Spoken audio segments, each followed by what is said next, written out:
Crude oil കയറ്റുമതി രാജ്യങ്ങളുടെ കൂട്ടായ്മയായ ഓർഗനൈസേഷൻ ഓഫ് പെട്രോളിയം എക്സ്പോർട്ടിംഗ് കൺട്രീസിലെ അംഗത്വം UAE ഉപേക്ഷിച്ചത് ലോകക്രമത്തിൽ വലിയ മാറ്റങ്ങൾ സൃഷ്ടിക്കുമെന്ന കാര്യം ഉറപ്പാണ്.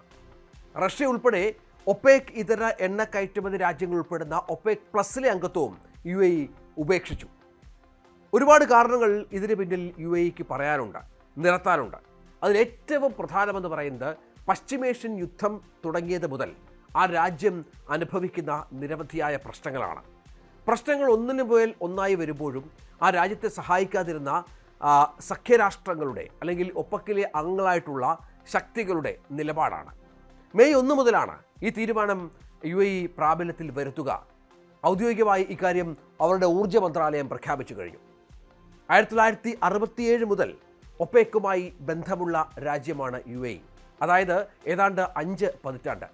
സൗദി അറേബ്യ, ഇറാഖ് എന്നിവ കഴിഞ്ഞാൽ ഒപെക്കിലെ ഏറ്റവും വലിയ ഉൽപ്പാദക കയറ്റുമതി രാജ്യം കൂടിയാണ് UAE എന്ന് ഓർക്കണം. എണ്ണ ഉൽപ്പാദന നിയന്ത്രണം സംബന്ധിച്ച് ഒപെക്കിനുള്ളിൽ നിലനിന്ന തർക്കത്തിൻ്റെ പശ്ചാത്തലത്തിൽ ഇത്തരത്തിലൊരു തീരുമാനത്തിലേക്ക് UAE എത്തുമെന്ന് നേരത്തെ തന്നെ ചില സൂചനകൾ ഉണ്ടായിരുന്നുവെങ്കിൽ പോലും ഈ പ്രഖ്യാപനം സൗദി അടക്കമുള്ള ഒപെക്കിലെ രാജ്യങ്ങൾക്ക് അപ്രതീക്ഷിതമായി പോയി.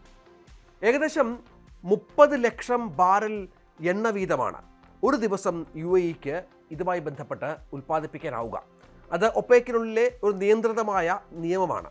40 ലക്ഷം ബാരൽ അതേസമയം UAEക്ക് ഉൽപ്പാദിപ്പിക്കാനുള്ള ശേഷിയുണ്ട് എന്നുള്ളതാണ് ഏറ്റവും പ്രധാനം.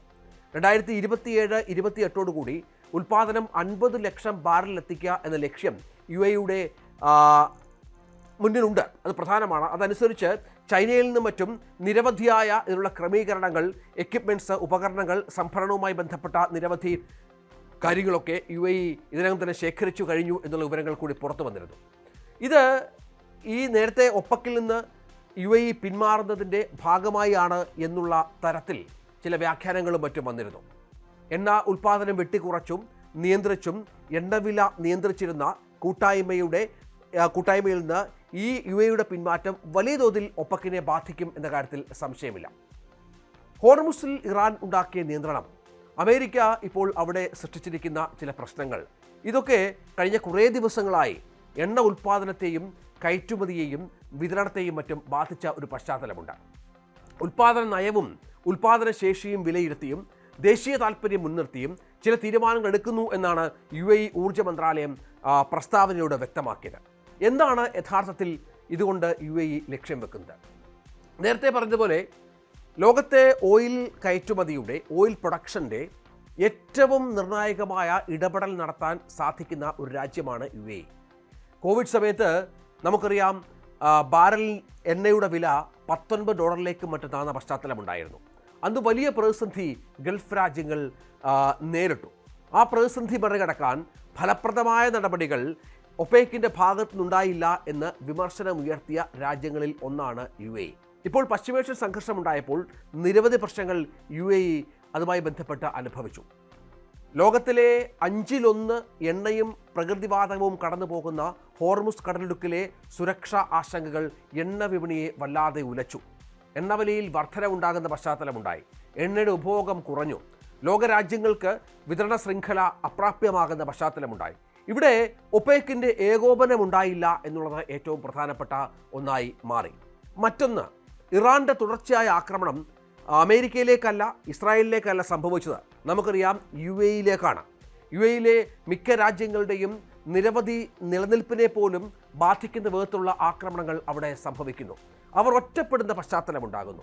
അവർക്ക് തുണയാകുമെന്ന് കരുതിയിരുന്ന സൗദി അറേബ്യയും പാകിസ്ഥാനും റഷ്യയും അടക്കമുള്ള രാജ്യങ്ങൾ ഒരു തരത്തിലും UAEയുടെ പിന്തുണയ്ക്കായി വന്നില്ല എന്നുള്ളതാണ്. ഇത് അവർ ഒറ്റയ്ക്ക് ഈ പ്രതിസന്ധി നേരിടുന്ന പശ്ചാത്തലമുണ്ടായി. തുടർച്ചയായി മിസൈലുകളും ഡ്രോണുകളും മറ്റും UAEയിലെ രാജ്യങ്ങളിലേക്ക് പറന്നു വന്നു. അവരുടെ പ്രതിരോധ സംവിധാനങ്ങൾ ഈ മിസൈലുകളും ഡ്രോണുകളും മറ്റും തടുത്തു എങ്കിൽ പോലും തങ്ങൾ ഒറ്റപ്പെടുന്നു എന്നുള്ള ഫീൽ UAEക്ക് സംഭവിച്ചു എന്നുള്ളത് ഏറ്റവും പ്രധാനപ്പെട്ട ഒന്നായി മാറി. അവരുടെ ജീവിതക്രമം തന്നെ മാറി.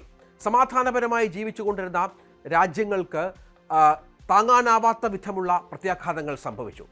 എണ്ണ ഉൽപ്പാദന കേന്ദ്രങ്ങൾക്ക് നേരെ ആക്രമണമുണ്ടായി. കോടിക്കണക്കിന് ഡോളറിന് നഷ്ടമുണ്ടായി. വിനോദസഞ്ചാര മേഖല ആകെ തകർന്നു. നമുക്കറിയാം, ഈ എണ്ണ ഉൽപ്പാദനം കഴിഞ്ഞാൽ അവർക്ക് ഏറ്റവും കൂടുതൽ വരുമാനം നേടിത്തരുന്ന ഒരു മേഖലയാണ് ഈ വിനോദസഞ്ചാര മേഖല. അതും തകരുന്ന പശ്ചാത്തലം ഒരുങ്ങുന്ന സാഹചര്യം ഉണ്ടായി. ഏതായാലും എണ്ണ ഉൽപ്പാദന മേഖലയുടെ സുസ്ഥിരത ഉറപ്പാക്കുക എന്ന പ്രഖ്യാപിത ലക്ഷ്യം അത് ഒപെക്കിന് ഈ ഘട്ടത്തിൽ സാധിക്കാതായി.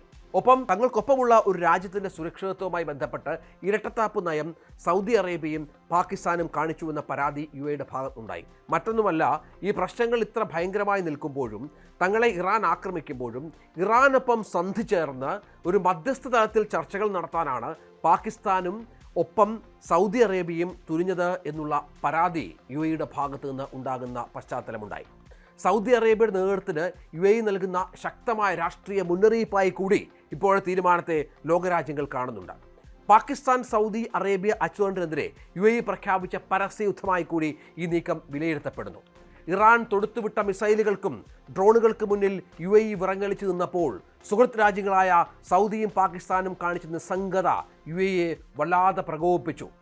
യുദ്ധത്തിൽ നിന്ന് തന്ത്രപരമായി അമേരിക്ക പിൻവാങ്ങുകയും പാകിസ്ഥാൻ ഇറാനു വേണ്ടി മധ്യസ്ഥന്റെ കുപ്പായമണിയുകയും ചെയ്തപ്പോൾ തങ്ങൾ വഞ്ചിക്കപ്പെട്ടുവെന്ന തിരിച്ചറിവ് UAEക്ക് ഉണ്ടായി. 2025 രഹസ്യ പ്രതിരോധ കരാറിലൂടെ സൗദിയും പാകിസ്ഥാനും കൂടുതൽ അടുത്തതും സുഡാനിലും യമനിലും ഇരു രാജ്യങ്ങളും വ്യത്യസ്ത ചേരികൾ നിലയുറപ്പിച്ചതും വിള്ളലിൻ്റെ ആഴം കൂട്ടി. ഇനി സൗദിയുടെ നിഴലിലല്ല, മറിച്ച് സ്വന്തം താല്പര്യങ്ങൾക്കനുസരിച്ച് നീങ്ങുമെന്ന UAEയുടെ പ്രഖ്യാപനം ഇതാണ് ചൂണ്ടിക്കാണിക്കുന്നത്. വാഷിംഗ്ടണിലും ബെയ്ജിങ്ങിലും മോസ്കോയിലും ഇത് പുതിയ കണക്കുകൂട്ടലുകൾക്ക് തുടക്കം കുറിച്ചിരിക്കുന്നു. ഇറാനെതിരെ ശക്തമായ തിരിച്ചടി വേണമെന്നായിരുന്നു UAEയുടെ ആഗ്രഹം. പക്ഷേ US-ഉം ഇസ്രായേലുമൊക്കെ ഇറാന് നേരെ സന്ധി ചെയ്യാൻ തീരുമാനിച്ചപ്പോൾ അതിനുള്ള ടൂളാക്കി ഉപയോഗിച്ചത് പാകിസ്ഥാനെയാണ്. സൗദി നിശബ്ദമായി ഈ റോൾ സമ്മതിച്ചു കൊടുക്കുന്ന പശ്ചാത്തലം കൂടി ഉണ്ടാവുകയാണ്. ഇതൊക്കെ ചില്ലറയൊന്നുമല്ല UAEയെ ചൊടിപ്പിച്ചത്. നേട്ടമുണ്ടാക്കുന്നത് ഇന്ത്യ പോലെയുള്ള രാജ്യങ്ങളാണ്, സംശയമില്ല. തന്ത്രപരമായ UAEയുടെ പങ്കാളിയാണ് ഇന്ത്യ. നമ്മുടെ ഇടയിൽ വാണിജ്യ കരാർ നിരവധിയായി ഉണ്ട്. തീരുവയില്ലാതെ എണ്ണ വാങ്ങാൻ ഇന്ത്യക്ക് സാധിക്കും.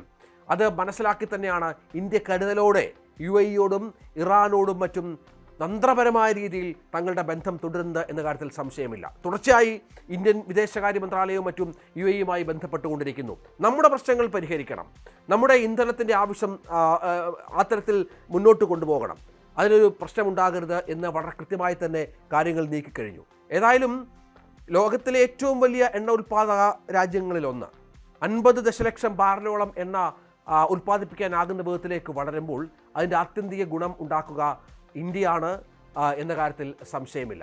ഇവിടെ വലിയ തോതിൽ തിരിച്ചടി ഉണ്ടാകാൻ പോകുന്നത് പാകിസ്ഥാനും ഒപ്പം സൗദി അറേബ്യയ്ക്കുമാണ്. ഈ ഇരട്ടത്താപ്പ് ഇനി ഞങ്ങൾ അംഗീകരിക്കില്ല എന്ന് പറഞ്ഞുകൊണ്ട് ചങ്കൂറ്റത്തോടെ ഇറങ്ങിപ്പോവുകയാണ് ഒപെക്കിൽ നിന്ന് UAE.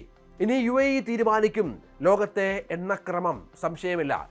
എണ്ണ വിപണിയിൽ മത്സരാധിഷ്ഠിതമായ സമീപനമുണ്ടാകും.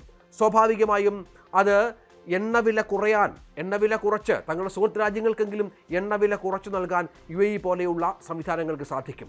നിയന്ത്രിതമായ പ്രൊഡക്ഷൻ എന്ന ബന്ധനത്തിൽ നിന്ന് UAE പുറത്തേക്ക് വരികയാണ്. അവിടെ അവർക്ക് ആവശ്യം പോലെ പ്രൊഡക്ഷൻ നടത്താം, ആവശ്യം പോലെ ഉൽപ്പാദനം നടത്താം, ആവശ്യം പോലെ അവർക്ക് തങ്ങളുടെ സുഹൃത്ത് രാജ്യങ്ങൾക്ക് എണ്ണ കൈമാറാം. അത് അവരുടെ സാമ്പത്തിക രംഗത്തുണ്ടാക്കാവുന്ന മാറ്റം ചെറുതല്ല. കഴിഞ്ഞ 5 പതിറ്റാണ്ടായി ഒപെക്കിൻ്റെ കീഴിൽ നിന്ന UAEക്ക് അതുകൊണ്ട് കാര്യമായ ഗുണങ്ങളില്ല എന്ന് മനസ്സിലാകുന്നു. ഒപെക്കിൽ നിന്ന് പുറത്തു വന്നാൽ അതുണ്ടാക്കാൻ പോകുന്ന വലിയ തോതിലുള്ള സാമ്പത്തികവും പങ്കാളിത്തപരവുമായ നേട്ടങ്ങളെക്കുറിച്ച് അവർ മനസ്സിലാക്കിയിരിക്കുന്നു.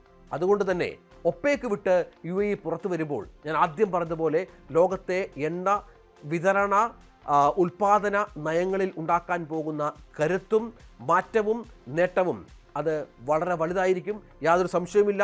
അത് ഏറ്റവും അധികം മനസ്സിലാക്കുന്ന രാജ്യങ്ങളായി അമേരിക്കയും റഷ്യയും ചൈനയും അടക്കമുള്ള സാമ്പത്തിക ശക്തികൾ മാറുകയാണ്. കൂടുതൽ വാർത്തകൾക്ക് News 18 കേരളം യൂട്യൂബ് ചാനൽ സബ്സ്ക്രൈബ് ചെയ്യുക.